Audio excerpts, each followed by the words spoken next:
जय हिंद। सिटीजनशिप पढ़ रहे थे हम, और इससे पिछले वाले सेशन में सिटीजनशिप एक्ट 1955 के बारे में बात की थी।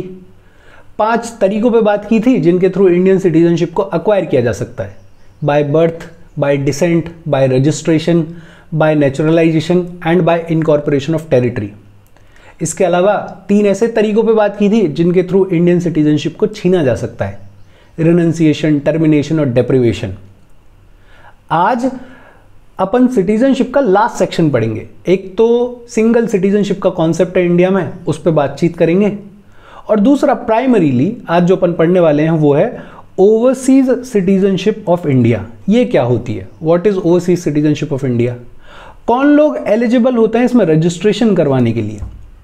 रजिस्ट्रेशन एक बार हो गया तो ओसीआई कार्ड होल्डर्स को क्या क्या राइट्स मिलते हैं? ओसीआई कार्ड को किस तरह से रिनंसिएट किया जा सकता है, गिव अप किया जा सकता है? रजिस्ट्रेशन के बाद अगर किसी की ओसीआई सिटीजनशिप को कैंसिल करना है तो कैंसिलेशन के क्या तरीके हैं, और ऐसे लोगों को क्या क्या बेनिफिट्स मिलते हैं, उस सब पे आज अपन बात करेंगे। देखो, सबसे पहला है सिंगल सिटीजनशिप। अच्छा, इंडियन कॉन्स्टिट्यूशन को जब हम पढ़ते हैं, समझते हैं, तो हमें समझ में आता है कि एक फेडरल कॉन्स्टिट्यूशन है, ड्यूल पॉलिटी की बात करता है। हमारे यहाँ पे सेंट्रल गवर्नमेंट है, स्टेट गवर्नमेंट्स हैं, और इनके बीच में पावर को शेयर किया जाता है। पावर शेयरिंग का कॉन्सेप्ट है। लेकिन जब बात सिटीजनशिप की होती है तो इंडिया में सिंगल सिटीजनशिप है, सिर्फ एक सिटीजनशिप है, विच इज इंडियन सिटीजनशिप। और इंडिया के जितने भी सिटीजन्स हैं, दे ओ एलिजेंस टू यूनियन। उनकी लॉयल्टी यूनियन के लिए है, कंट्री के लिए है, कोई सेपरेट स्टेट सिटीजनशिप नहीं है। और ये बात हम किस कॉन्टेक्स्ट में कर रहे हैं? यूएस जैसे देश, स्विट्जरलैंड जैसे देश, यहां पे चलती है ड्यूअल सिटीजनशिप। जैसे यूएस में क्या होता है, यूएस का सिटीजन यूएस का तो सिटीजन होता ही है, साथ ही साथ उस स्टेट का भी सिटीजन होता है जिसको वो बिलोंग करता है। अच्छा, इस वजह से एक तो यूएस का सिटीजन है वो, और दूसरा वो स्टेट का सिटीजन है। इस वजह से ही और she enjoys dual set of rights.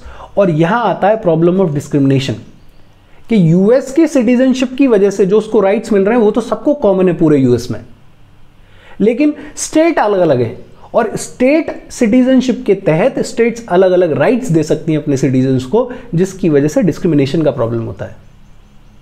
India जैसे देश, कनाडा जैसे देश, जहां पे सिंगल सिटीजनशिप का कॉन्सेप्ट है, और ये सिंगल सिटीजनशिप का कॉन्सेप्ट क्यों लाया गया इंडिया में?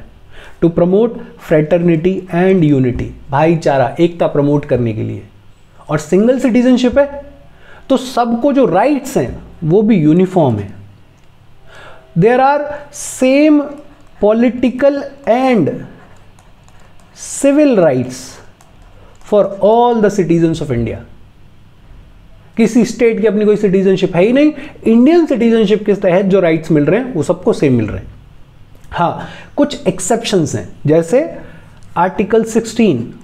आर्टिकल 16 क्या कहता है? Equality of opportunity in matters of public employment.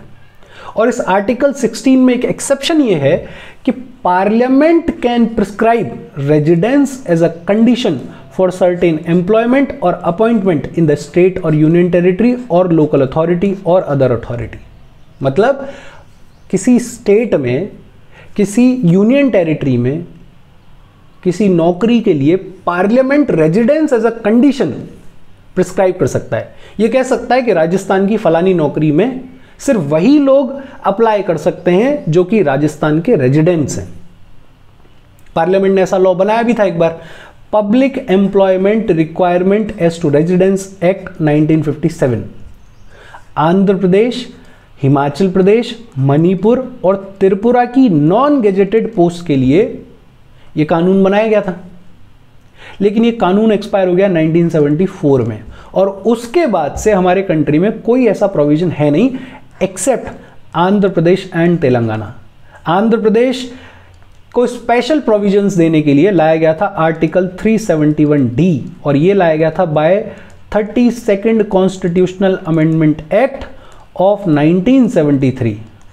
और इसके तहत आंध्र प्रदेश के लिए कुछ एजुकेशन के राइट्स दिए गए थे, लोकल लोगों के एम्प्लॉयमेंट को बचाने के लिए कुछ राइट्स दिए गए थे, और जब तेलंगाना बना तो वही राइट्स तेलंगाना को भी मिले, और इसलिए आज की डेट में आंध्र प्रदेश और तेलंगाना को छोड़कर किसी भी स्टेट की किसी भी नौकरी के लिए residence as a condition Parliament का कोई लॉ नहीं है। अब यूपी में कोई वैकेंसी निकली तो किसी भी स्टेट का कोई भी इंसान उसमें अप्लाई कर सकता है, कोई दिक्कत नहीं है। Article 15 prohibits discrimination against any citizen on grounds of religion, race, caste, sex और place of birth. Religion, race, caste, sex और प्लेस ऑफ बर्थ के बेसिस पे डिस्क्रिमिनेशन को प्रोहिबिट करता है article 15। Residence as a condition नहीं है इसमें। मतलब कॉन्स्टिट्यूशनल राइट्स को अगर छोड़ दिया जाए तो कोई स्टेट अपने रेजिडेंट्स को कोई स्पेशल बेनिफिट्स दे सकती है। जैसे कल को राजस्थान बोले कि हमारे स्टेट के जितने भी रेजिडेंट्स हैं उनको एजुकेशन फीस में कुछ कंसेशन है, तो ये देने में कोई बुराई नहीं है। आर्टिकल 19 के तहत ये कहा जाता है freedom of movement and residence. मतलब इंडिया का कोई भी सिटीजन पूरे इंडिया में कहीं भी जा सकता है, कहीं भी रह सकता है, कोई रोक टोक नहीं है। लेकिन कुछ रीजनेबल रेस्ट्रिक्शंस हैं। जैसे ट्राइबल एरियाज में, क्योंकि उनका अपना एक कल्चर होता है, अपना ट्रेडिशन होता है, उनकी अपनी एक लैंग्वेज होती है, और उसको बचाना हमारे लिए ज़रूरी है और हमारे लिए प्राइड की भी बात है, यूनिक चीज़ है ना। तो ट्राइबल एरियाज में अगर कोई जाना चाहता है तो उस पर रीजनेबल रेस्ट्रिक्शंस हैं। ट्राइबल एरियाज में जाने के लिए या तो परमिशन लेनी पड़ेगी या अलाउड नहीं होगा। ऐसे ही जम्मू एंड कश्मीर 2019 तक 2019 तक use to have special rights. जैसे जम्मू एंड कश्मीर के परमानेंट रेजिडेंट्स कौन होंगे ये डिफाइन करने की पावर थी उनके पास में।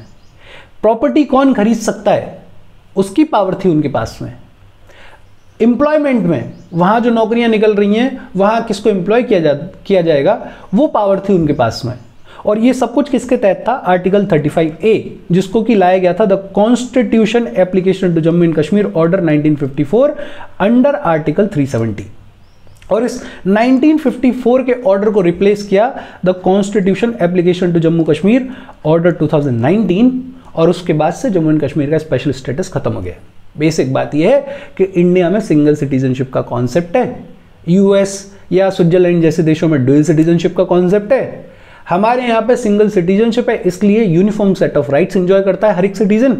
उसके कुछ एक्सेप्शंस हैं, जैसे आर्टिकल 16, 15, आर्टिकल 19 में अपन ने बात की। इसके बाद है ओवरसीज सिटीजनशिप ऑफ इंडिया। एक चीज ध्यान में रखना कि ये कोई अलग से सिटीजनशिप नहीं है। इंडियन कॉन्स्टिट्यूशन में ये साफ साफ लिखा हुआ है कि ड्यूल सिटीजनशिप नाम की कोई चीज है ही नहीं हमारे यहाँ पे। Basically overseas citizenship of India क्या है? जो लोग पर्सन ऑफ इंडियन ओरिजिन हैं, मतलब ऐसे लोग जो कि खुद या उनके कोई भी एंसेस्टर्स इंडिया से बिलोंग करते थे, उनसे रिश्ता रिलेशनशिप बेहतर करने के लिए हमने उनको एक टैग दे दिया है, जिस टैग को अपन क्या बोल देते हैं? Overseas citizenship of India. और इस टैग के तहत इनको कुछ बेनिफिट्स दिए जाते हैं, कुछ फायदे दिए जाते हैं। ये कोई अलग से सिटीजनशिप नहीं है। सिटीजनशिप की अगर बात होगी तो हमारे कंट्री में सिंगल सिटीजनशिप है, इंडियन सिटीजनशिप। अच्छा, इसका बैकड्रॉप क्या है? सितंबर 2000 में मिनिस्ट्री ऑफ एक्सटर्नल अफेयर्स ने एक हाई लेवल कमेटी बनाई on Indian diaspora under LM Singhvi. LM Singhvi के अंडर एक कमेटी बनाई टू स्टडी इंडियन डायस्पोरा। और क्या कहा गया? इसका काम यह था to study global Indian diaspora. ऐसे लोग जिनकी एंसेस्ट्रल रूट्स इंडिया से बिलोंग करती हैं और वो अब किसी और देश के सिटीजन्स हैं, किसी दूसरे देश में रह रहे हैं, उनको पढ़ने के लिए, उनके साथ हमारे रिलेशनशिप्स को इम्प्रूव करने के लिए क्या क्या स्टेप्स लेने चाहिए, क्या क्या मेजर्स लेने चाहिए, वो पढ़ने के लिए, वो जानने के लिए बनाई गई LM सिंघवी कमेटी इन सितंबर 2000। इस कमेटी ने अपनी रिपोर्ट सबमिट करी जनवरी 2002 में और रिकमेंड की 2-3 चीजें। एक तो इन्होंने कहा कि सिटीजनशिप एक्ट 1955 को अमेंड किया जाना चाहिए, इसमें कुछ बदलाव किए जाने चाहिए, और ड्यूअल सिटीजनशिप ग्रांट कर देनी चाहिए पर्सन ऑफ इंडियन ओरिजिन को। पर्सन ऑफ इंडियन ओरिजिन को ड्यूअल सिटीजनशिप ग्रांट कर दो। इनकी रिकमेंडेशंस को ध्यान में रखते हुए सिटीजनशिप एक्ट में अमेंडमेंट्स किए गए। सिटीजनशिप अमेंडमेंट एक्ट 2003 लाया गया और इसमें एक प्रोविजन ऐड किया गया, overseas citizenship of India by the PIOs of 16 specified countries other than Pakistan and Bangladesh. मतलब कि 16 कंट्रीज के जो पर्सन ऑफ इंडियन ओरिजिन्स हैं वो किस तरह से ओवरसीज सिटीजनशिप ऑफ इंडिया को अक्वायर कर सकते हैं, उसकी बात की गई सिटीजनशिप अमेंडमेंट एक्ट 2003 में। एक्सेप्शन पहले ही दे दिया गया कि पाकिस्तान और बांग्लादेश के लोग ओवरसीज सिटीजनशिप ऑफ इंडिया के लिए अप्लाई नहीं कर सकते। फिर एक और अमेंडमेंट लाया गया, सिटीजनशिप अमेंडमेंट एक्ट ऑफ 2005, और इस 2005 के सिटीजनशिप अमेंडमेंट एक्ट में बड़ी बेसिक सी बात की गई। पहले 16 कंट्रीज के PIOs को overseas citizenship of India acquire करने की बात की गई। अब ये प्रोविजन सब कंट्रीज को एक्सटेंड कर दिया गया। Extended OCI for PIOs of all countries except Pakistan and Bangladesh. Pakistan और बांग्लादेश को अभी भी overseas citizenship of India apply करने का कोई तरीका नहीं था, उनको ओवरसीज सिटीजनशिप ऑफ इंडिया नहीं दी जा सकती थी। अच्छा, फिर लाया गया सिटीजनशिप अमेंडमेंट एक्ट ऑफ 2015। अब तक ओवरसीज सिटीजनशिप ऑफ इंडिया मिल रही है और एक और स्कीम चलती थी, person of Indian origin scheme. और इन दोनों स्कीम्स बात एक ही है, बात सिंपल सी है कि ऐसे लोग जिनकी एंसेस्ट्रल रूट्स इंडिया से बिलोंग करती हैं उनको किस तरह से इंडिया के साथ में जोड़ा जाए, उनसे किस तरह से संबंध बेहतर किया जाए। उनको टैग दिया जा रहा है, एक टैग है PIO person of Indian origin scheme के तहत और दूसरा है ओवरसीज सिटीजनशिप ऑफ इंडिया के तहत, और दोनों ही टैग्स में कुछ कुछ बेनिफिट्स दिए जा रहे हैं। अच्छा, जो ज़्यादा बेहतर बेनिफिट्स थे वो थे ओवरसीज सिटीजनशिप ऑफ इंडिया के तहत। तो एक तो अननेसेसरी कंफ्यूजन क्रिएट हो रहा था, जो लोग अप्लाई कर रहे थे इसके लिए उनको ये समझ में नहीं आ रहा था कि PIO में अप्लाई करना है या ओवरसीज सिटीजनशिप ऑफ इंडिया के लिए अप्लाई करना है। ओवरसीज सिटीजनशिप ऑफ इंडिया थोड़ी बेहतर स्कीम थी, थोड़े ज़्यादा बेनिफिट्स थे, तो लोग ज़्यादातर इंक्लाइन थे ओवरसीज सिटीजनशिप ऑफ इंडिया में अप्लाई करने के लिए। ये अननेसेसरी कन्फ्यूजन को दूर करने के लिए 2015 के सिटीजनशिप अमेंडमेंट एक्ट में 2-3 चीज़ें की गई। एक तो introduced overseas citizen of India card holder, कि जो भी ओवरसीज सिटीजनशिप ऑफ इंडिया वाले लोग हैं उनको अब कार्ड दे दिया जाएगा जिसको बुलाया जाएगा overseas citizen of India card holder. और इसमें जो पुरानी PIO कार्ड स्कीम थी और OCI कार्ड स्कीम थी, इन दोनों को मर्ज कर दिया गया। अब से PIO कार्ड वाले लोग और OCI कार्ड वाले लोग दोनों को ही overseas citizen of India card holder बुलाया जाएगा। PIO कार्ड स्कीम चल रही थी 2002 से, 19 अगस्त 2002 से, और OCI कार्ड स्कीम लाई गई थी 2005 में। इन दोनों को मर्ज कर दिया गया 2015 में। वही unnecessary, it created unnecessary confusion, hence merged both by taking the positive attributes. दोनों के पॉजिटिव एट्रीब्यूट्स को लेकर इनको मर्ज कर दिया गया। अच्छा, जितने भी PIO कार्ड होल्डर्स थे उनको OCI कार्ड होल्डर्स बना दिया गया फ्रॉम 9/1/2015 कि 9 जनवरी 2015 से सारे PIO card holders, person of Indian origin card holders को OCI overseas citizen of India card holder की तरह से ट्रीट किया जाएगा। अब अपन बात करेंगे कि कौन लोग एलिजिबल हैं overseas citizen of India card में रजिस्ट्रेशन करवाने के लिए। देखो, सबसे पहला है any person of full age and capacity. Full age मतलब 18+ हो, माइनर ना हो। फुल कैपेसिटी मतलब अनसाउंड माइंड का ना हो। ऐसा इंसान who is a citizen of another country, ये बट ऑब्वियस सी बात है कि आज की डेट में किसी और कंट्री का सिटीजन है, but was a citizen of India at the time of or at any time after the commencement of the constitution.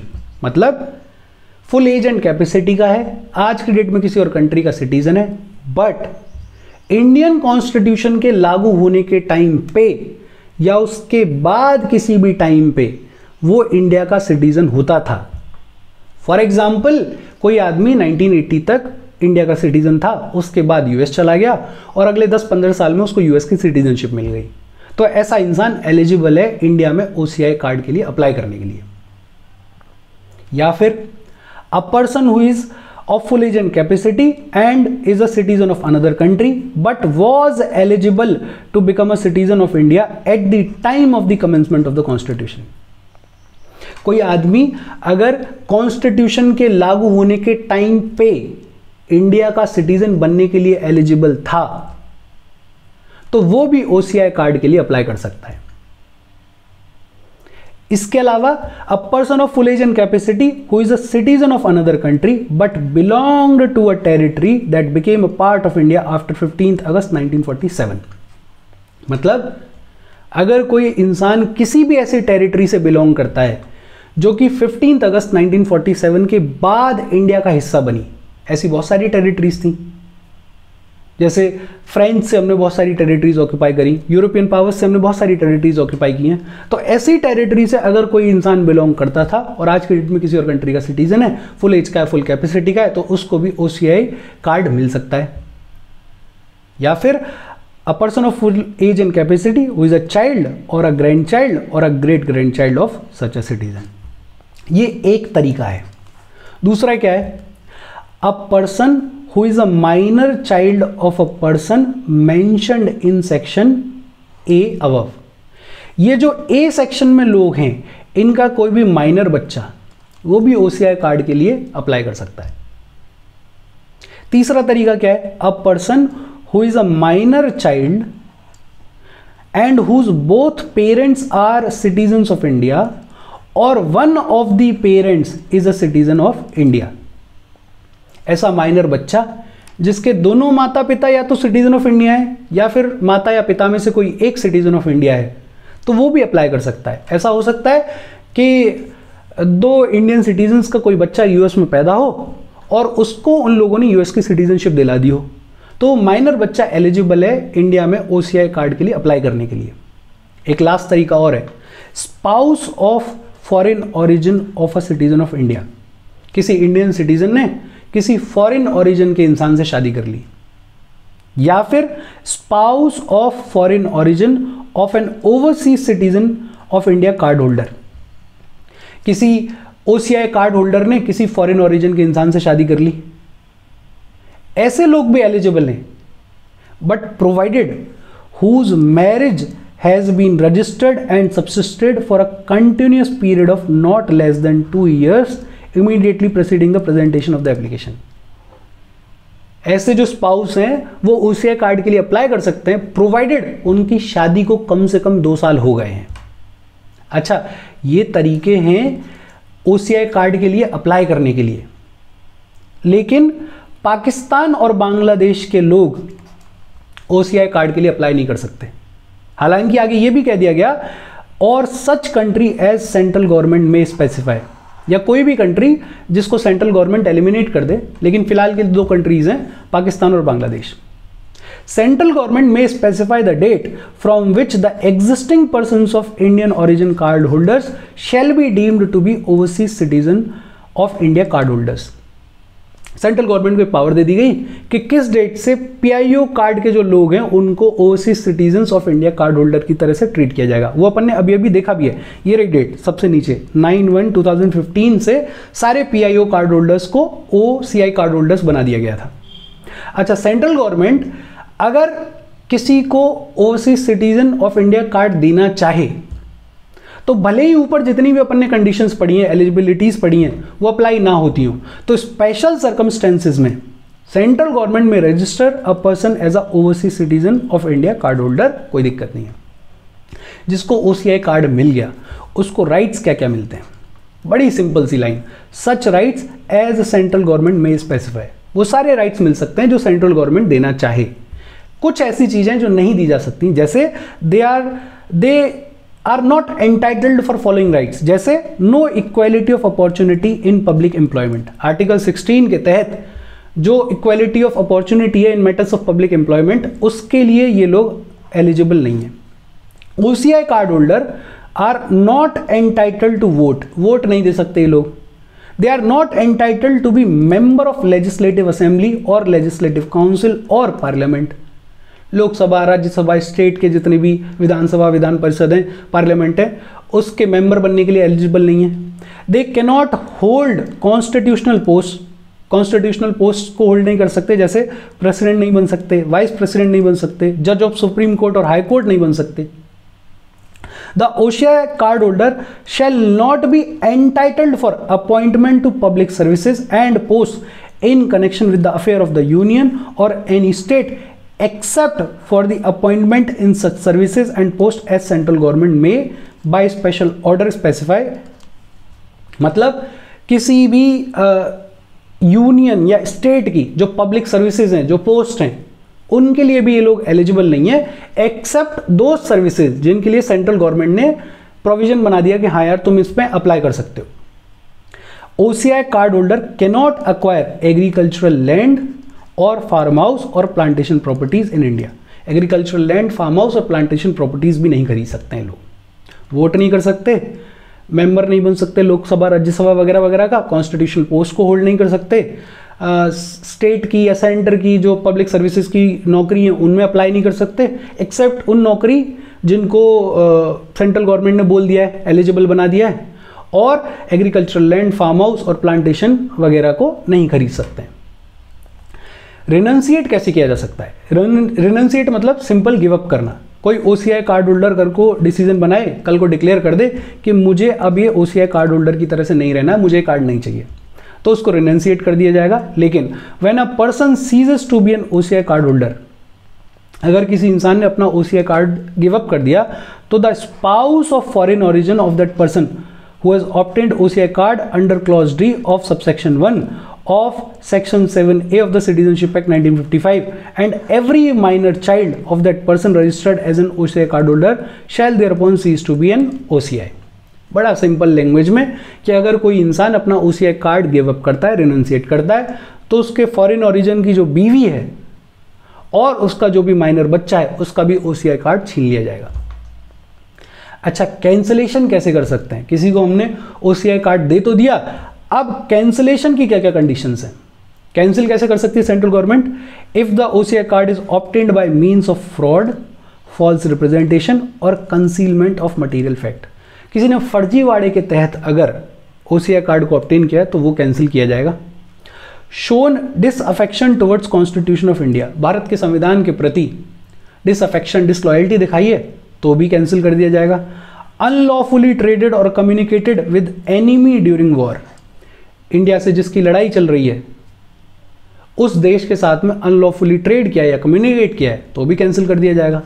With in 5 years imprisoned for not less than 2 years, कि OCI card मिलने के with in 5 साल में कम से कम 2 साल से तो jail में ही पड़ा हुआ है उस आदमी का भी, उसको OCI कार्ड होल्डर बनाए रखने से फायदा भी क्या है।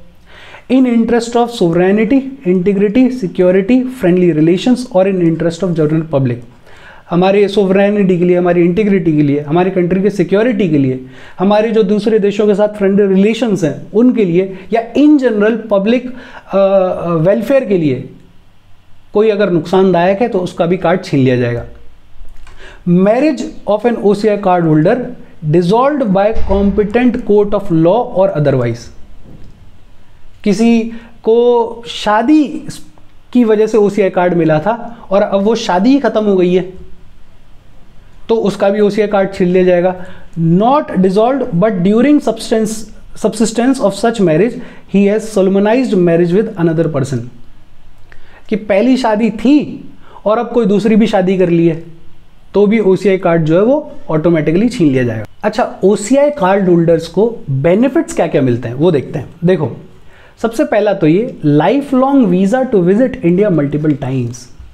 OCI कार्ड होल्डर्स इंडिया में कभी भी कितनी बार भी आ सकते हैं, लाइफ लॉन्ग वीजा है इनको। हाँ, रिसर्च वर्क के लिए अगर आ रहे हैं तो स्पेशल परमिशन लेनी पड़ेगी।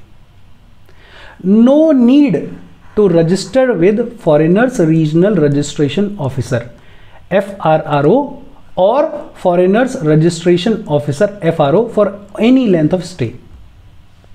कोई भी इंसान जब बाहर से इंडिया आता है विजिट करने के लिए तो उसको FRRO के ऑफिसर्स के सामने रजिस्ट्रेशन करवाना पड़ता है, बताना पड़ता है कि मैं इतने दिन के लिए आया हूँ, इस पर्पज से आया हूँ। इन OCI कार्ड होल्डर्स को ऐसा करने की ज़रूरत नहीं है, except for acquisition of agricultural and plantation properties. ये अभी अपन ने पढ़ा है कि OCI कार्ड होल्डर एग्रीकल्चर और प्लांटेशन प्रॉपर्टीज एक्वायर नहीं कर सकते हैं। इसके अलावा OCI card holders have similar facilities that are extended to NRIs in economic, financial and educational fields. NRIs मतलब नॉन रेजिडेंट इंडियंस, ऐसे इंडियंस जो इंडिया के सिटीजन हैं लेकिन रहते किसी और दूसरे देश में हैं।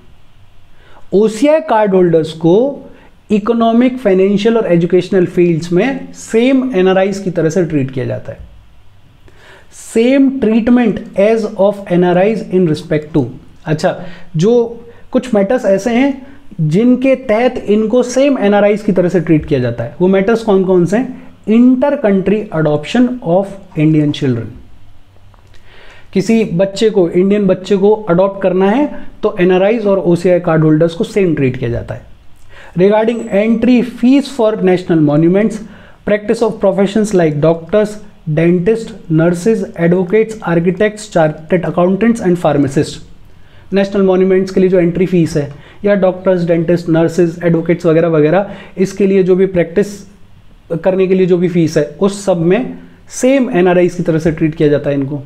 To practise in all India pre medical test and such, in matters of traffic in airfares in Indian domestic sector, Indian domestic sector में एयरफेयर्स वगैरह के मामले में भी सेम एनआरआईज की तरह से ट्रीट किया जाता है। Same entry fee as for Indians for entry into Indian national parks and wildlife sanctuaries, Indian national parks और वाइल्ड लाइफ सेंचुरीज को विजिट करने के लिए सेम फीस है इनकी। इसके अलावा OCI booklet can be used as identification to avail services of state governments, किसी भी स्टेट गवर्नमेंट की किसी भी सर्विस को अवेल करने के लिए OCI बुकलेट जो है वो आइडेंटिफिकेशन का काम करती है। An affidavit can be attached with local address as residential proof, एक एफिडेविट अटैच कर दी जाए तो लोकल एड्रेस के लिए जो रेजिडेंशियल प्रूफ का काम है वो एफिडेविट करेगी। और ये अपन ने पढ़ाई है, if an individual is registered as an OCI for a period of 5 years, he और she is eligible to apply for Indian citizenship. अगर 5 साल से कोई OCI कार्ड होल्डर है तो वो इंडियन सिटीजनशिप के लिए एलिजिबल है अप्लाई करने के लिए। यहां सिटीजनशिप खत्म हो गई। यहां तक कोई डाउट हो please comment. Thank you very much.